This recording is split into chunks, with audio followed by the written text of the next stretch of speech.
नमस्कार दोस्तों, पुण्य श्लोक अहिल्याबाई शो के आज के एपिसोड में हमने देखा मालेराव अपने मुंह को ढांप करके बाहर जाना चाहता है। सैनिक रोक लेते हैं तो फिर एक मोहर दिखाता है जिसका मतलब ये था कि वो बाहर कहीं भी जा सकता है, कोई रोक नहीं सकता और वो कौन है उससे कोई नहीं पूछ सकता। अब दरवाज़ा खुलने वाला होता है, खुल रहा होता है, तभी पीछे से विले चिल्लाती हैं कि रुको, कोई नहीं जाएगा बाहर। अब दरवाज़ा बंद हो जाता है, मालेराव पीछे घूमता है, देवी पास में आती हैं, उसका मुखौटा हटाती हैं और कहती हैं जाओ अपने कक्ष में जाओ, ले जाओ इसे इसके कक्ष में। अब सैनिक उसे पकड़ लेते हैं। मालेराव कोशिश करता है उनसे छुड़वाने की खुद को, मगर तभी देखता है ऊपर से देख रही होती हैं द्वारका बाई साहेब और इशारा करती हैं कि जाओ आराम से अपने कक्ष में चले जाओ, मैं देखती हूँ। अब मालेराव चला जाता है, देवी अहिल्या भी साथ में आती हैं और कहती हैं कि वो सब ठीक कर देंगी, भरोसा रखो, विश्वास रखो, सब ठीक हो जाएगा, चिंता मत करो, मैं तुम्हारे साथ हूँ। वो कहता है भरोसा है आप पर कि आप कुछ भी नहीं करेंगी, उसे भरोसा है उसके लिए आप कुछ भी नहीं करेंगी। अब बेचारा खुद ब खुद अपना दरवाज़ा बंद कर लेता है, अंदर चला जाता है क्योंकि विवश था, कुछ नहीं कर सकता था। और फिर उसकी मंजली दादी जी ने तो इशारा किया था कि बेटा शांत बैठ जा। खैर अब वो कहती है सैनिकों से कि भाई पहरा बढ़ा दो और पूरे चौकन्ने रहना। चली जाती हैं देवी अहिल्या, पहुंच जाती हैं मल्हार राव सूबेदार जी के पास में और वो अभी अभी औषधि लेकर के विश्राम कर रहे होते हैं। देवी अहिल्या अपनी आई के पास बैठती हैं, रोती हैं, कहती अब कैसे कर लेती हैं सब, मुझसे तो नहीं होता, आप कितनी शांत रहती हैं, इतना कुछ हो रहा है, आप देख रही हैं, सुन रही हैं, समझ रही हैं और निदान करने का भी भरपूर प्रयास कर रही हैं, मगर आप कैसे शांत रहती हैं। वो कहती हैं जननी है और स्त्रियां ऐसा ही करती हैं, ऐसी ही होती हैं और तुम भी तो बहुत कुछ कर रही हो। अब देवी अहिल्या कहती है बहुत याद आ रही है उन्हें उनके आई बाबा की, और बस फिर उनकी गोद में बैठी होती है। थोड़ी देर गौतम भाई साहब सहलाती हैं उनके बालों को और एक ममता जो होती है निछावर करती है देवी अहिल्या पर। फिर देवी अहिल्या वहाँ से चली जाती हैं क्योंकि उन्हें और भी काम भी देखने हैं। वो सिर्फ एक यूँ नहीं है कि बेटी ही है, वो रानी भी हैं, उसे मालवा भी संभालना है, परिवार भी संभालना है। चली जाती हैं और गौतम भाई साहब अब उठती हैं, उन्हें खूब खांसी आ रही होती है, बाहर चली जाती हैं, खांसी रुक नहीं रही होती है, नींद कहीं खुल ना जाए मल्हार और सूबेदार जी की, और तबीयत उनकी भी बहुत ख़राब लग रही है। गौतम भाई साहब की भी बाहर जाती हैं, देखती हैं हाथ पर खून आता है, घबरा जाती हैं, मगर फिर साफ करके वापस मल्हार और सूबेदार की देख रेख में लग जाती हैं।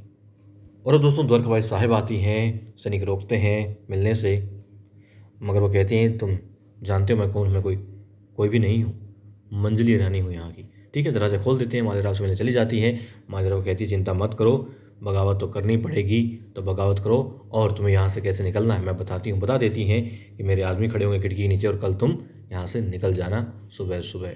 ठीक है, बंदोबस्त कर दिया जाएगा, और जो कोई दूसरा कोई सैनिक रोकेगा देवी अहिल्या का तुम्हें, तो फिर जो हमारे सैनिक होंगे, हमारे आदमी होंगे, वो उसे अपने आप देख लेंगे, मगर तुम सुरक्षित यहाँ से निकल सकते हो, चिंता मत करो, तुम्हारा प्रेम तुम पा करके रहोगे, आशीर्वाद है तुम्हारे इस मंजली दादी का।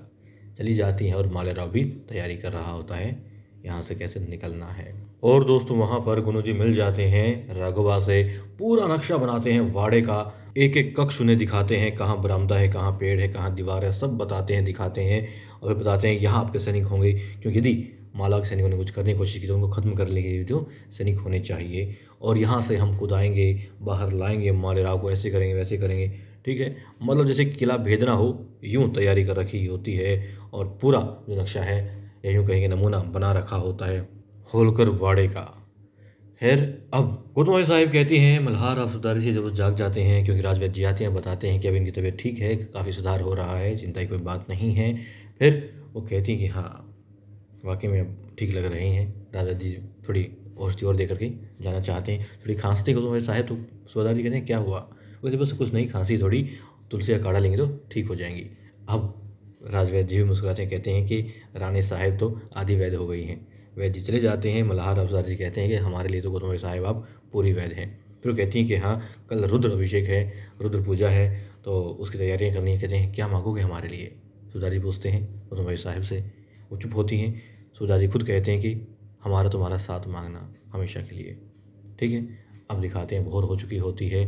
मालेराव देखता है कि हाँ नीचे सैनिक हैं क्या द्वारका भाई साहब के, देखता है खिड़की नीचे कि सैनिक हैं। अब वो चादर लाता है, बांधता है, नीचे उतरने की कोशिश कर रहा होता है, उतर भी जाता है, और देवी अहिल्या, रखमाबाई और गौतम साहब पूजा कर रही होती हैं पीछे से। अब इशारा करती है, इशारा तो कुछ भी नहीं था मगर फिर भी दिखाया। खैर इतनी महत्वपूर्ण, आखिर द्वारकाबाई साहब की बेटी है तो सीताबाई को दिखाया जाएगा। वो खड़ी होती है। मालेराव इशारा करता है कि हाँ वो जा रहा है। और अब दोस्तों, क्योंकि जाने वाले को कौन रोक सकता था, ठीक उसी तरीके से मालेराव को कोई चाह करके भी नहीं रोक पाता है। दरवाज़ा आखिर सैनिक जो दूसरे से साथ में खुलवा ही लेते हैं। जिस तरीके से देवी छिपाते जाती है, बाकी दूसरे सैनिकों के साथ में बाड़े से बाहर जाती है, छिप करके जाती हैं, ठीक उसी तरीके से मालेराव भी दूसरे सैनिकों के घेरे में छिप करके निकलने में कामयाब हो जाता है।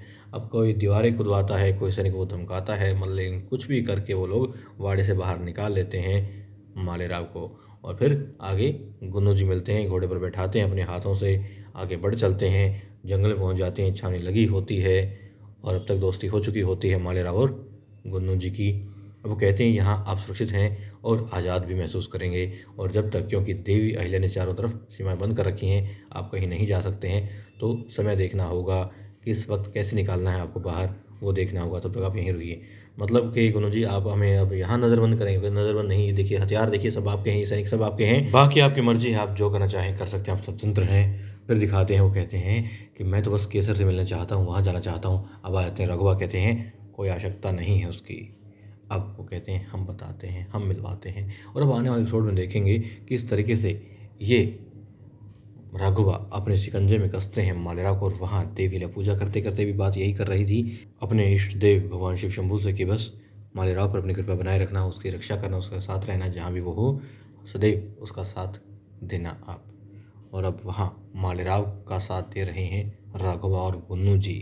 देखते हैं किस तरीके से कहाँ ले जाते हैं, क्या करते हैं, मगर कहते हैं कि केसर भी दिलवाएंगे और तुम्हारी शादी भी करवाएंगे, साथ में तुम्हें सूबेदार भी बनवाएंगे, बस जो हम कहते हैं वो करो। अब देखते हैं क्या वो ये काम करता है जो चाहते हैं, वो करवाना चाहते हैं इससे, या फिर देवी अहिल्या पहले ही मालेराव को ढूंढ निकालती हैं, वापस वाड़े में उसके कक्ष में ला करके उसको फेंक देती है, नज़रबंद कर देती है।